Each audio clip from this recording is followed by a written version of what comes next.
200 Apache warriors don't surround a man's barn by accident. They come for blood, for vengeance, or for the fragile hope of reclaiming one of their own. The night they arrived, lantern light flickering against weathered boards, Thomas Hale stood in the dust with a rifle that felt heavier than it ever had before. He wasn't a soldier, not anymore. He wasn't a fighter, not since the war had wrung him hollow. He was just a rancher, a man trying to raise cattle on land too stubborn to be tamed.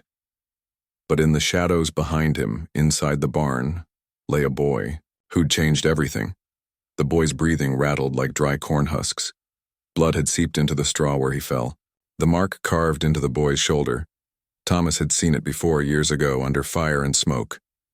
It was a mark he thought he'd left buried on the battlefield, along with too many men. Thomas swallowed hard, the sound of hoofbeats rolling closer through the night like thunder over the plains. But let's go back to where it all started, the Arizona Territory, 1876. The land rolled wide and harsh, painted in reds and golds beneath a relentless sun.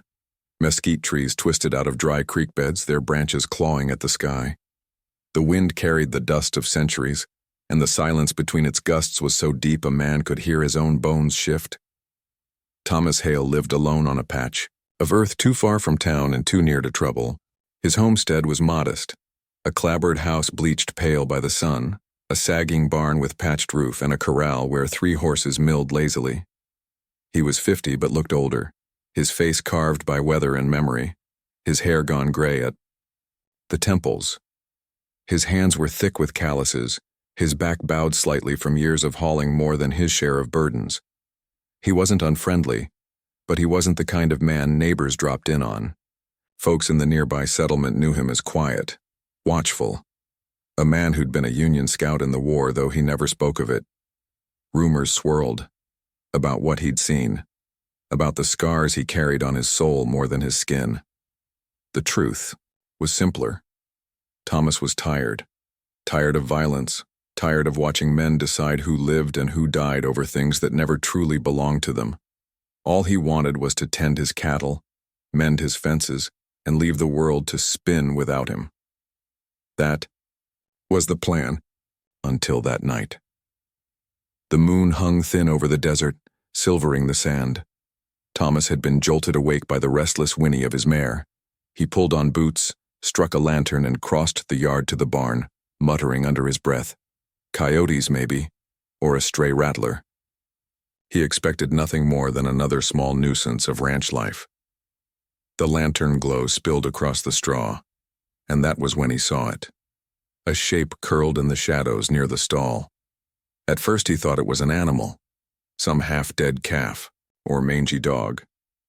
But then it shifted, groaning low, and Thomas caught the sharp angle of a shoulder, the thinness of an arm.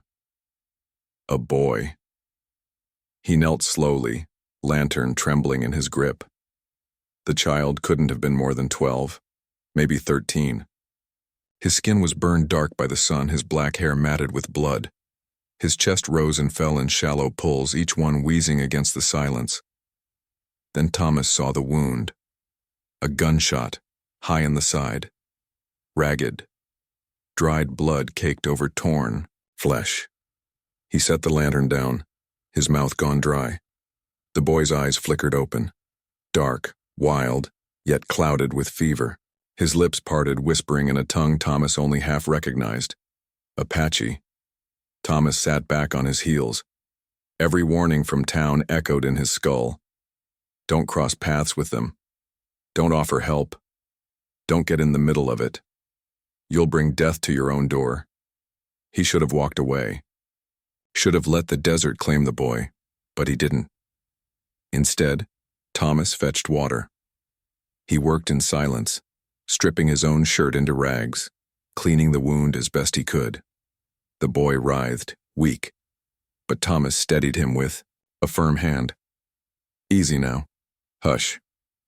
His voice came out rough, like he was speaking to a skittish colt. All the while, a war raged in his chest. He remembered the raids, the fires. He remembered soldiers speaking of Apache warriors like they were animals. He remembered what had been carved into that boy's shoulder, a symbol of a band Thomas had once faced in battle. And yet, here was a child, bleeding out in his barn. When he finally stepped back, sweat running down his temples, the boy was breathing steadier.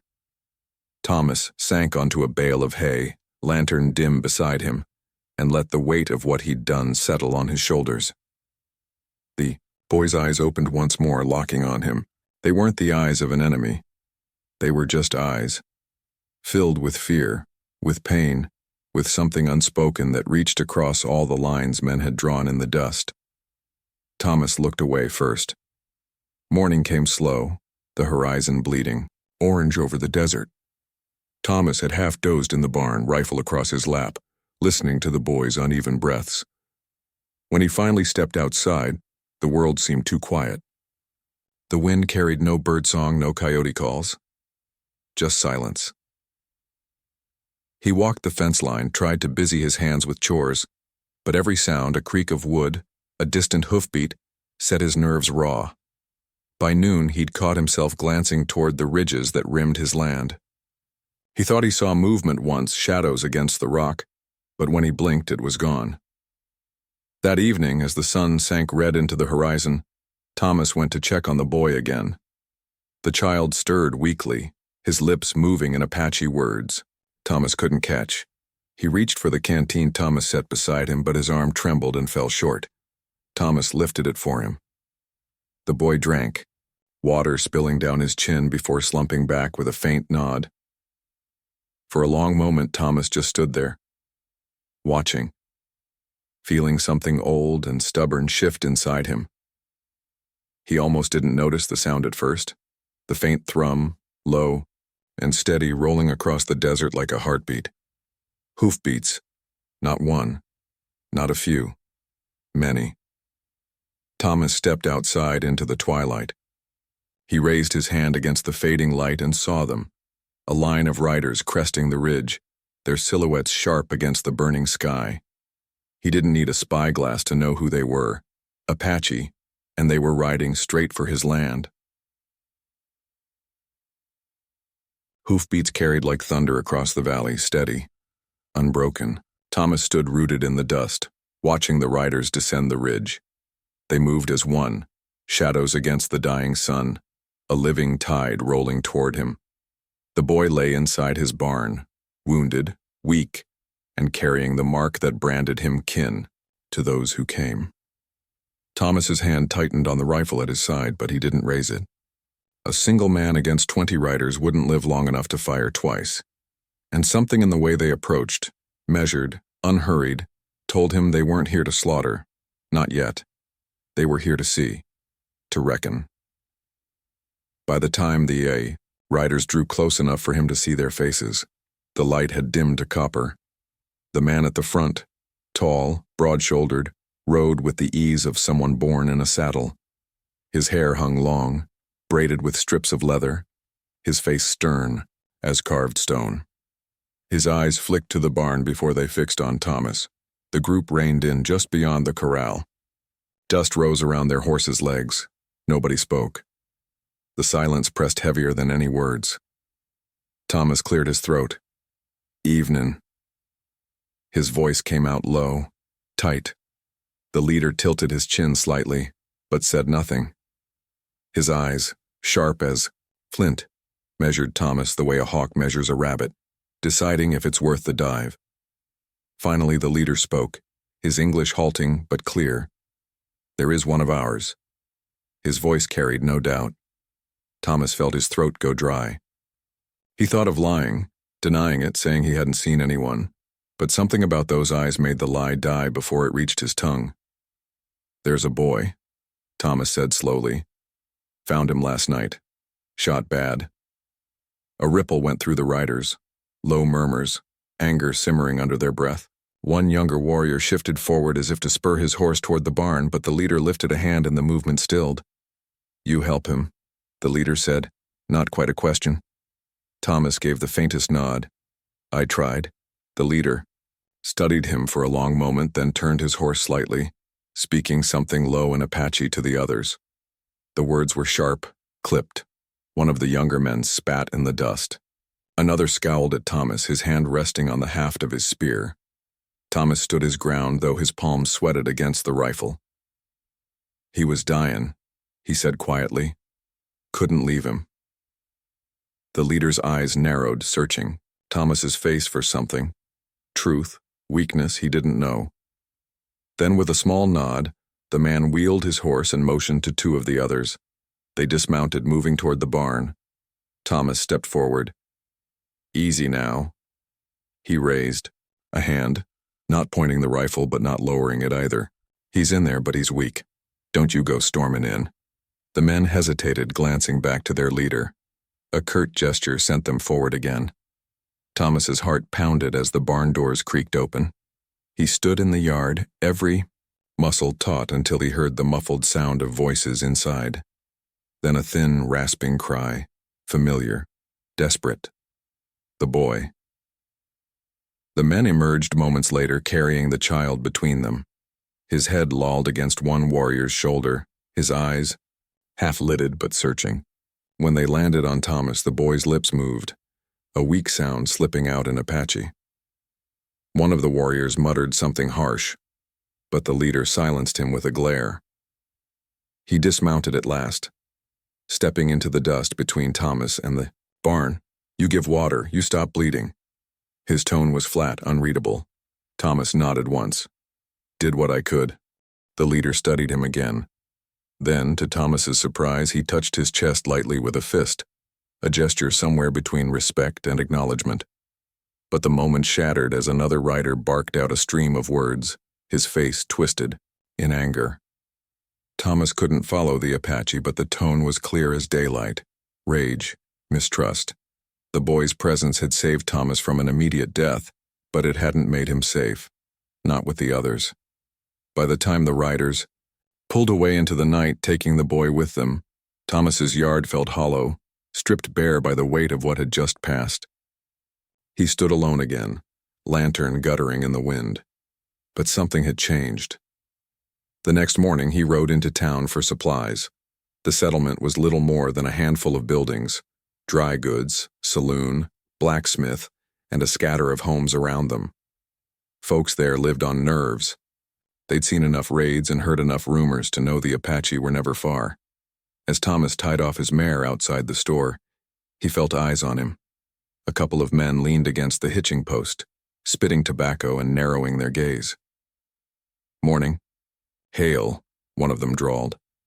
It was Caleb Myers, a wiry rancher with a mean streak. "Heard some chatter. Folks saying you had company last night." Thomas kept his face still. "Coyotes, maybe." Caleb smirked. "Coyotes don't ride horses, Hale, don't lie. People talking. Say you sheltered one. Saying you patched up some redskin in your barn." A murmur of agreement came from the others nearby. The air thickened. Thomas didn't answer. He took his supplies, packed them onto his mare, and tried to move on. But Caleb wasn't done. "You keepin' strays like that, you'll bring hell down on all of us," Caleb spat. "You know what happens when you meddle in their business. They come back for blood, and it ain't just your land they'll burn." The men's eyes drilled into him, expecting anger, defense, anything to confirm their suspicions. Thomas met Caleb's glare, his voice low. "That boy would have died." Caleb's lip curled. "Good." The word landed like a stone in the dust.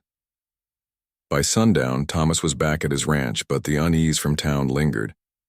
He could feel it in the way the horizon seemed too still, in the way the cattle moved restlessly. He knew the town would be watching him now, weighing so every action, every rumor, and deep down he knew the Apache hadn't ridden far.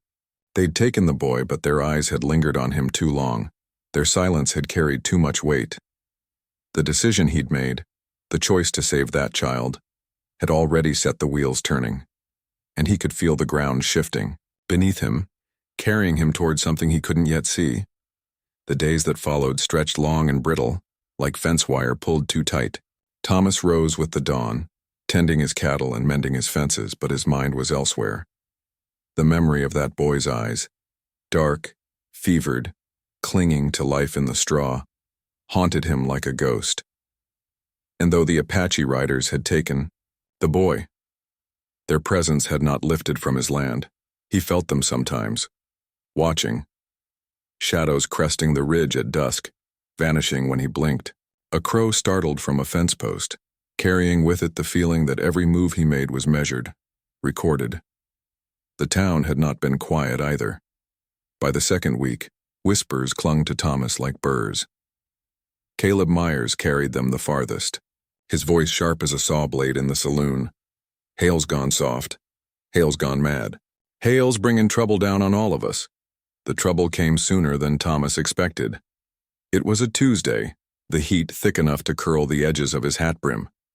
Thomas had just finished watering the herd when he saw a rider kicking up dust down the trail.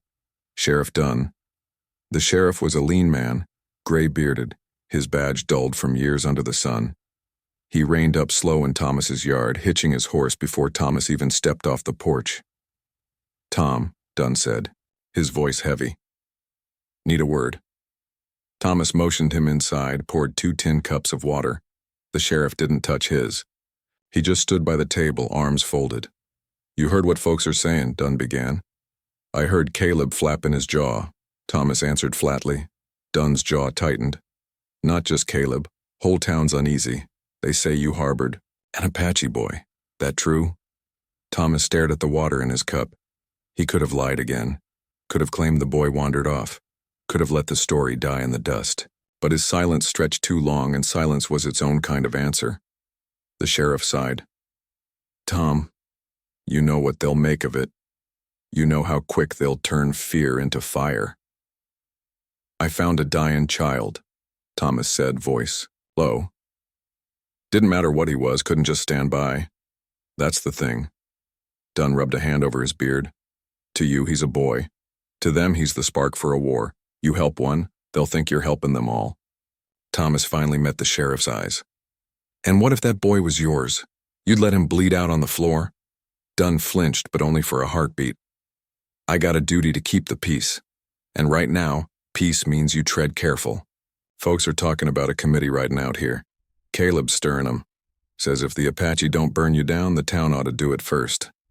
The words landed heavy, but Thomas didn't rise, didn't plead. He just set his cup down. "Tell Caleb he'd best think twice. I fought one war already. Ain't looking for another." Dunn studied him, then pushed off the table. "War don't always come looking, Tom. Sometimes it just finds you." He tipped his hat and left. That night, Thomas couldn't sleep. He sat on the porch, rifle across his knees, watching the horizon burn down to ash. Coyotes yipped, far off, their cries lonely against the desert. Somewhere out there, the boy was alive or dead. He didn't know which, but he felt it, deep in his bones, that his choice in the barn had tied him to the boy's fate. And then, just before dawn, he heard it. A sound drifting across the stillness. Not coyotes, not cattle. A rhythm. Low, steady. Drums. Thomas rose too, his feet, heart hammering. The sound carried from the ridges, pulsing through the ground, through his chest. It was no celebration. It was a warning. By the next evening, the town was a powder keg. Thomas rode in for feed, and conversation died the moment his boots hit the boardwalk. Men leaned close to each other, whispering. Women pulled their children nearer. At the saloon, he found Caleb at the center of it, voice raised, fists pounding. The bar. "They're gathering out there," Caleb shouted. "You hear it same as me. War drums in the hills. They're coming. And why? 'Cause Hale put his hands where they don't belong. Brought 'em down on us, he did." The room bristled. Some men nodded, others looked uneasy, but no one spoke against him. Until Thomas stepped through the door. Every head turned. The saloon stilled like a church, Caleb sneered. "Speak of the devil." Thomas walked slow to the bar, set his coin down. "Just came for feed." Caleb's laugh was sharp. "Feed? Hell, you'll be feed for 'em when they come. You mark, me." He turned to the room. "We can't wait for him to strike first. We ride out tonight, burn his place down before they use it for a nest." A murmur of agreement rose. Thomas felt the weight of every eye, every unspoken accusation. His fingers twitched near his belt, but he didn't draw. His voice came quiet, steady as stone. You burn my place. You make yourselves no better than the men you claim to fear, Caleb spat. Better that than burying our wives and children after the Apache carve us up. You already chose your side, Hale. Don't think we don't see it. The sheriff finally cut in, his voice sharp. Enough. No man here's burning another's land on my watch. The room grumbled, restless, but the sheriff's hand rested on his revolver, and that was enough for now. Thomas met Caleb's glare one last time, then turned and walked out. But the drums followed him home. Louder now. Closer. That night, the hoofbeats came again, slow at first, scattered, then more and more, until the ground itself seemed to shudder. Thomas stood in his yard, lantern held high. Shadows moved on the ridges. Dozens, then hundreds. Apache riders poured into view, their forms etched black against the rising moon. They came in silence this time. No war cries, no taunts, just the steady rhythm of horses moving as one. Thomas's gut turned to ice. 200 warriors surrounding his ranch, and this time they weren't here to ask, they were here to decide. The circle closed like a noose. Riders fanned out across the plain, their silhouettes stretching long in the moonlight, encircling the barn and the clapboard house. Lantern light flickered off painted faces, the gleam of spear tips, rifles slung across backs. The air itself seemed to hum with the weight of their presence. Thomas stood at the center of it, rifle resting in his hands but held low. He knew enough to understand. One wrong move, and this ground would drink his blood before dawn. From the front ranks, the tall leader emerged again, the same man who had taken the boy from Thomas's arms days earlier. He rode forward alone, dismounted with a slow grace, and stepped into the lantern's glow. His eyes fixed on Thomas, hard as the desert stone. The circle behind him tightened. 200 warriors watching, silent, waiting for the word. The leader spoke, his voice carrying across the still night. You. His English was measured, heavy. Why? Thomas swallowed, his throat dry. He was dying, he said softly. I couldn't leave him. The leader's jaw worked. That boy, he is my son. A ripple passed through the warriors. Low murmurs, sharp glances. Thomas felt the ground tilt beneath him. I didn't know, he said quickly. Didn't matter. He was just a boy. Didn't deserve to die in the dirt. The leader studied him a long moment, the silence stretching taut. Finally, he spoke again. You fought us once. His gaze flicked to Thomas's weathered hands, the scar running across his wrist. I remember. The memory struck Thomas like a blow. Smoke, shouting, the sting of gunpowder. A skirmish years ago, his unit clashing with Apache riders. He remembered faces, too many lost in fire and dust. He remembered this man, younger then, a shadow at the edge of battle. Thomas's grip on his rifle faltered, shame and recognition burning in equal measure. I remember too. The leader's eyes narrowed. You kill our men, our sons. And now you save mine? The question hung like a blade. Thomas had no words fit for it. At last, the leader stepped closer, close enough that Thomas could see the faint lines carved by years of sun and grief into his face. He lowered his voice. My son says, you gave water. You touched his wound. You stayed. Thomas nodded once. I did what I could. The leader's gaze softened, barely, like a storm breaking for the briefest second. He turned, gestured to the warriors behind him, and barked a command. From the circle, 2 riders dismounted, moving to the side. They returned moments later carrying the boy. Thomas's breath caught. The child looked pale in the lantern light, his eyes sunken but alive, his small body wrapped in deer hide. His gaze searched, and when it landed on Thomas, the faintest spark lit in those tired eyes. The boy lifted a trembling hand, fingers reaching weakly toward him. The warriors shifted uneasily. Murmurs rose, harsh, divided. Some voices pressed sharp with fury, others heavy with confusion. The leader raised his hand, silencing them. His eyes stayed on Thomas. "He calls for you." The boy's whisper carried across the yard, thin as a reed in the wind. Words Thomas couldn't understand, but the intent was clear. He wanted Thomas near. Thomas stepped forward slowly, every warrior's eyes on him, until he knelt beside the boy. He took the small hand in his rough, weathered one. The boy's lips moved again, Apache words tumbling softly. His father crouched beside him, listening. For a moment, the leader's face, hard, scarred by battle, shifted into something else. "Something fragile," he says. The leader translated haltingly. "That in the night, when he called for his father, it was you who came." The words struck deep, heavier than any accusation, heavier than any praise. Thomas felt his chest tighten, the weight of it pressing against old scars he thought long buried. The circle of warriors stirred restlessly. One man shouted something sharp, his face twisted in rage. Another answered, louder, their voices rising. The leader stood abruptly, his voice cutting through the noise like a whip. Silence fell. He turned back to Thomas. "You help my son," he said. "But many here, they want blood. They say you are enemy. They say you are trick." His gaze was steady, unwavering. "What do you say?" Thomas looked down at the boys, fragile hand curled around his own.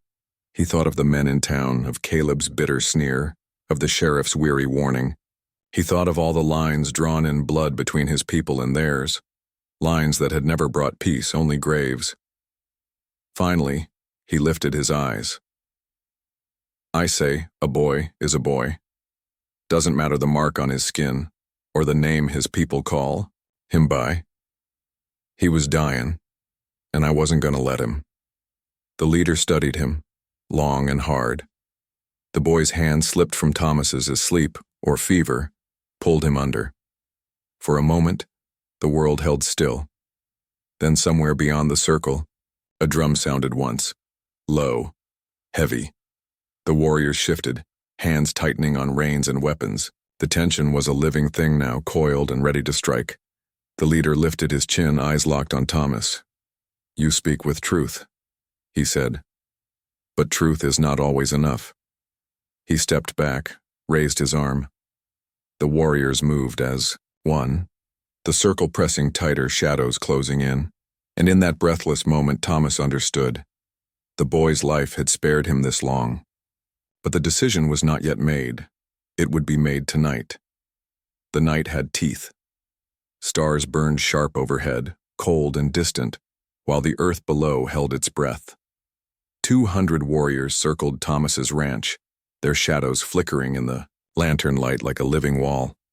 The boy lay between Thomas and his father, drifting in and out, tethered to life by a thread too thin for comfort. Thomas knelt close, listening to the child's rasping breaths. Every instinct told him to brace for violence, to prepare for the circle to close, yet his gaze stayed on the boy. Somewhere deep down, he knew the answer to what was coming would not be found in rifles or defiance. The boy stirred again, his lips moving faintly. This time the words came slower, clearer, though still in the Apache tongue. His father leaned down, listening, his broad shoulders taut with grief. At last, the leader lifted his head, his eyes glistening in the firelight. He says, "You remind him of his brother, a brother who was killed by soldiers." The words cut into Thomas sharper than a blade. He looked at the boy's small hand, the trembling fingers curled loosely in his own, and the image of his own brother flashed before him. James, lost at Shiloh, blood soaking the Tennessee mud. Different war, different soil, but grief knew no borders. Thomas spoke softly, his voice breaking the silence around them. "I lost a brother too, long ago." The leader's eyes flicked toward him, suspicion and sorrow warring in his gaze. "And yet you rode with soldiers. You fought us. Thomas nodded once. I did. I won't lie. His voice cracked but held steady. But I never stopped mourning the lives we took, yours and ours alike. War makes men forget there's blood the same under every skin. A murmur rippled through the warriors. Some looked away, discomfort in their faces. Others scowled, their hands gripping spears tighter. The boy shifted again, whispering another faint word. His father bent low, then translated with difficulty. He says, if you had been there, maybe his brother would live. He says, kindness makes enemies into men. The silence that followed was heavier than any drumbeat. Thomas felt his throat tighten. He reached to his belt, pulling free the only keepsake he carried from the war, a small, battered tin-type photograph. 2 young men side by side in Union blue, himself and James. He held it out to the boy's father. This was my brother, Thomas said. The best man I ever knew. They put him in the ground when he was 19. And for what? Land? Orders? Names of men who never lifted a rifle? I buried him, and I swore I'd never let war make me blind again. The leader studied the photograph, his rough fingers tracing the faint outlines as if trying to understand what it meant to carry the face of someone lost. Then he passed it back, his expression unreadable. From the circle, a voice rang out, angry, sharp. A younger warrior, face painted black with ash, shouted in Apache, his spear raised high. Thomas didn't need a translation. He knew the call, for blood when he heard it. The leader's voice cracked back in the same tongue, fierce and commanding, but the young warrior's fury burned hotter. Others stirred, nodding, voices rising in agreement. The boy's father looked torn, his authority straining under the weight of his people's anger. And then the boy himself coughed, weak but insistent. His small voice broke through the shouting, words tumbling soft and hoarse. The leader bent low again, listening. His shoulders trembled. When he straightened, his voice was thick, carrying the words for all to hear. He says, to judge this man for his kindness would make us no better than the soldiers who kill without asking. He says, if he must die, let it be knowing men can still choose mercy. The murmurs fell quiet. The angry warrior lowered his spear, though his glare lingered. The circle shifted, restless but subdued, their rage dulled by the child's fragile plea. Thomas's chest ached. He had no words fit for the moment, so he said nothing. He only kept holding the boy's hand, feeling the faint pulse flutter beneath the skin. The leader knelt beside his son, one hand resting against the boy's thin chest. For a long time, he said nothing. Then, in a voice barely louder than the wind, he spoke to Thomas. My son calls you brother. Thomas bowed his head, the words striking deeper than any title he'd ever borne. The leader rose, turning to face the circle of warriors. His voice thundered now, sharp as an axe striking. Wood. He spoke in Apache, his words rolling like fire through the night. The circle responded with a mixture of murmurs, some angry, some resigned, some mournful. But no one moved against him. The drums ceased. The silence returned. The leader turned back to Thomas. His eyes were still hard, but there was something else beneath them now. Respect, perhaps, or recognition. You are not forgiven, he said. But tonight, you are spared. He gestured, and the warriors began to break the circle, their horses moving like shadows into the desert. The boy's father lifted his son gently, cradling him against his chest. Before he mounted, he looked back once. You gave him water. You stayed. That will not be forgotten. And with that, he rode into the darkness, 200 warriors following like a tide receding into the night. Thomas stood alone in the yard, the lantern flickering low, his heart hammering in the silence they left behind. The boy's words lingered, in the air, fragile but unshakable. Kindness makes enemies into men. Thomas sank to his knees in the dust, the weight of it all pressing down on him, and for the first time in years, he let the tears come. Dawn crept slow across the desert, softening the hard edges of the land. The first rays brushed the corral fence, glinted on the tin roof of the barn and warmed the dust that still bore the imprint of hundreds of hooves. Thomas sat on the porch steps, hat in his lap, rifle leaning forgotten against the wall. He hadn't slept. The night's weight lingered in his bones, heavier than any war he'd fought. The ranch was silent, but not empty. Every time the wind rustled the mesquite branches, Thomas heard echoes. The low thrum of drums, the murmur of voices, the boy's frail whisper. Kindness makes enemies into men. He pressed the brim of his hat against his knee, staring at the horizon. They were gone now, the boy and his people. Whether the child lived or died in the coming days, Thomas would never know for certain. But the look in the father's eyes, half fury, half reluctant respect, told him that something had shifted. A single stone had been moved in a river of hate. It wasn't peace, but it was something. 2 weeks later, Thomas rode into town. The settlement buzzed with the news. The Apache had pulled back from the ridges. No raids, no cattle stolen, no fires in the night. Just silence. At the saloon, Caleb Myers was still running his mouth, but his fire had dulled. "Mark me," he told whoever would listen. "They're just waiting till we let our guard down." But even as he spoke, his eyes slid to Thomas when he stepped through the door, and the bite in his words faltered. Sheriff Dunn gave Thomas a small nod from across the room. No words, just the acknowledgement of a man who'd seen enough storms to know when one had passed, at least for now. Thomas collected his supplies, ignoring Caleb's mutters, and rode home in the fading light. He felt the eyes of the town on his back the whole way, suspicion mixed with something quieter, unspoken. Not admiration, not yet. But maybe a question, maybe a wondering. Back at the ranch, life settled into its old rhythm. Mending fences, driving cattle to water, hammering boards where the barn roof sagged. Simple tasks that kept his hands busy, though his mind wandered. At night, Thomas sometimes walked the ridgeline, lantern left behind so the stars burned bright above him. He would stop, listen, and imagine the sound of hoofbeats on the wind. He never saw them, but he felt them still. The unseen eyes of riders who knew his face, who carried the story of what had happened here. One night, near the end of summer, he found something by the corral post.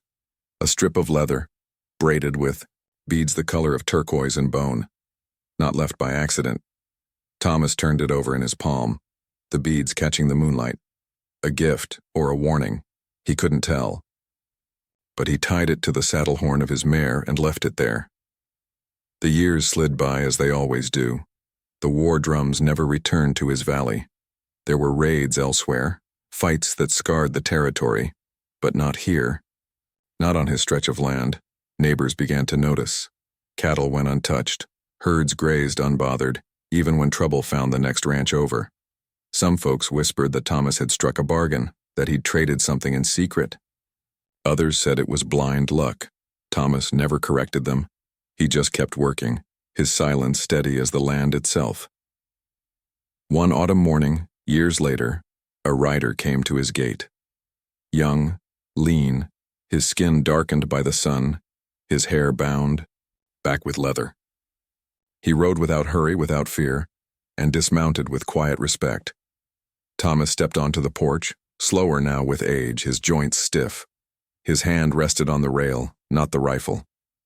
The young man studied him, then spoke in careful English.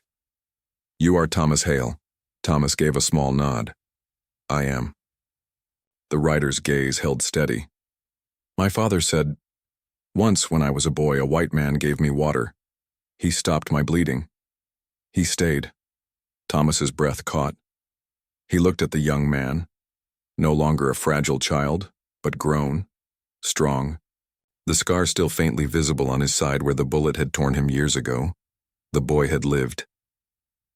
Thomas swallowed hard. His voice came rough. "You made it." The young man inclined his head. "Because of you." They stood in silence, the desert stretching wide around them. No drums, no weapons, just two men bound by a night-long past. Finally, the rider reached into his saddlebag and drew out a bundle wrapped in hide. He placed it on the porch rail before Thomas. My father said to give you this, to remember. Thomas unwrapped it slowly.